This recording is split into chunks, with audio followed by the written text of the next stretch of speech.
Codependency can be incredibly frustrating and exhausting in a relationship. When one partner overinvests in the health, happiness, and well-being of the other partner, it can actually make it much more difficult to build a trusting, secure relationship. Today, I want to talk about many of the ways that codependency can show up in a relationship.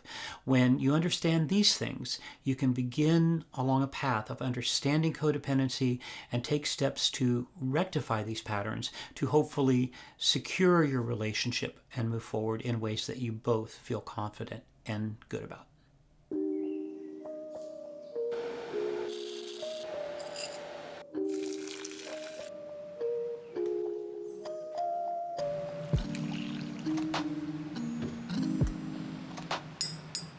If you or your partner are codependent, you may have some shared experience with other codependent people, possibly difficulty building trusting and mutually fulfilling connections with others, or struggling with maintaining healthy boundaries in your relationships. Maybe you have a pattern of failed relationships with no clear understanding as to why that happened.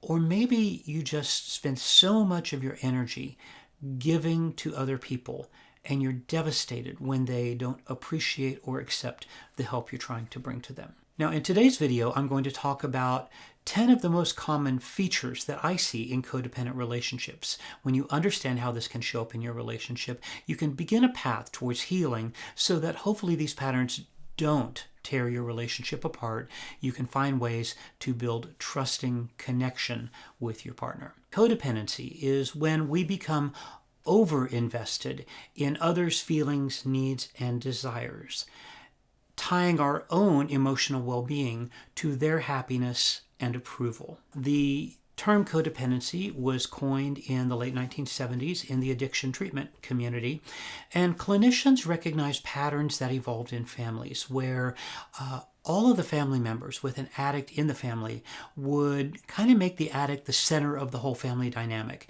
And the prospect that that person might start using again, might relapse, became the driver for all of our family decisions, all of our behaviors. And we just proceed with this faulty sense that I can somehow stop this person from using if I will just be better, nicer, calmer, whatever. And so it puts the family in the position of trying to take responsibility for the addict and their behavior. Sometimes if we grew up with parents who were just difficult parents, maybe they were aggressive or abusive, doesn't even have to be physically, maybe they were just verbally aggressive with us, maybe they were highly inattentive or self-centered. When we had those things growing up, then as children, we become inappropriately focused on regulating the affect of the adults in the family. And that's backwards. The kids are not supposed to be regulating the affect of the adults. The adults should be teaching the children how to self-regulate. And so when kids grow up with this understanding that if I will just do certain things, if I will solve other people's problems for them, they will love and accept me, then we tend to carry those lessons into adulthood, even with other people who may not be difficult people. And often when we carry those problem-solving, fixing attitudes into our other adult relationships, it often doesn't go very well. Now let's talk about the features of codependency. So there's a very long list of possibilities. There's not time to get into all of those. I'm going to talk about 10 today. If there are others that you're curious about, you want me to give a more exhaustive list, I'm happy to make that video for you. Just leave me a note down below and I'm happy to do that. Number one, overinvesting in trying to solve other people's problems for them.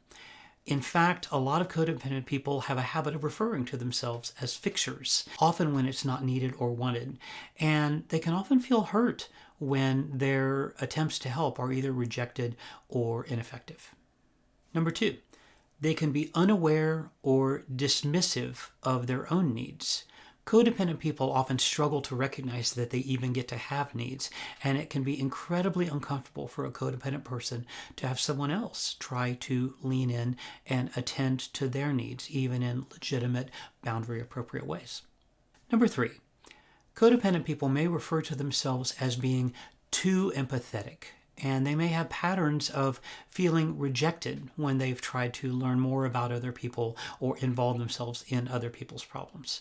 They don't recognize where that boundary is in being supportive and available to someone without being intrusive and overbearing. Number 4, they may struggle to differentiate between their own emotions and needs and those of others. I call it the tofu effect. You know how tofu, when you cook it in something, it sort of takes on the flavor of whatever you're cooking it in? Well, codependent people can be that way emotionally. If the person that you care about is happy, sad, whatever, then you tend to take that on. And we tend to draw our own emotional state from that of the people we are most connected with. Number 5, codependent people often cannot tolerate criticism or others being upset with them. I often think of that kind of as the codependent's kryptonite. Codependents will go to great lengths to overcome someone disapproving or being angry with them. Number 6, codependent people will tell themselves that they're going to have good boundaries and they're just not going to accept bad behavior from others anymore, only to have those boundaries easily eroded, and before they know it, they are back to accepting bad behavior from others. Often the fear of rejection can be the driver in this. Codependent people often have a desperate fear of rejection and abandonment, and there's this underlying sense that if I set boundaries with the other people in my life, they'll just walk away, and that's not tolerable.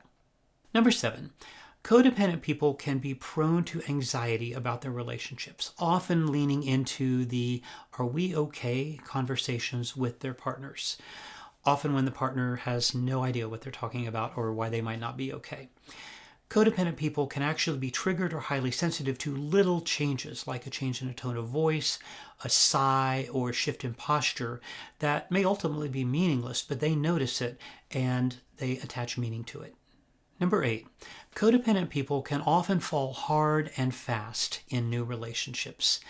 They can begin to behave in socially off-putting, over-invested ways, kind of being too much, and then the other person just becomes overwhelmed and runs for cover, again, kind of leaving the codependent person upset and maybe a little confused. Number 9, they can seek happiness in others, desperately seeking love and approval. And they may tend to awfulize or catastrophize the times when they don't get it.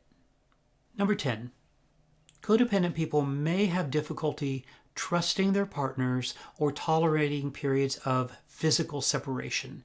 They may engage in excessive checking in or quizzing someone about where they were, what they were doing, and who they were with, which, as you might imagine, can be fairly destructive in a relationship. Okay, so that's just 10 of the most common features of codependency. There are many more, and there's no one threshold. If you do one of two of these things occasionally, it doesn't make you codependent. But when these things start to show up over and over again, and we develop a flavor for these relational interactions with our partner, where they're highly anxious, highly over-connected, lack of trust, when these things are really prominent in a relationship, then maybe it's time to start learning more about codependency. I do encourage you to check out my other video on how we become codependent, where we learn those behaviors. And if there are other things you'd like me to talk about in this series on codependency, just leave a comment below and I'm happy to do so.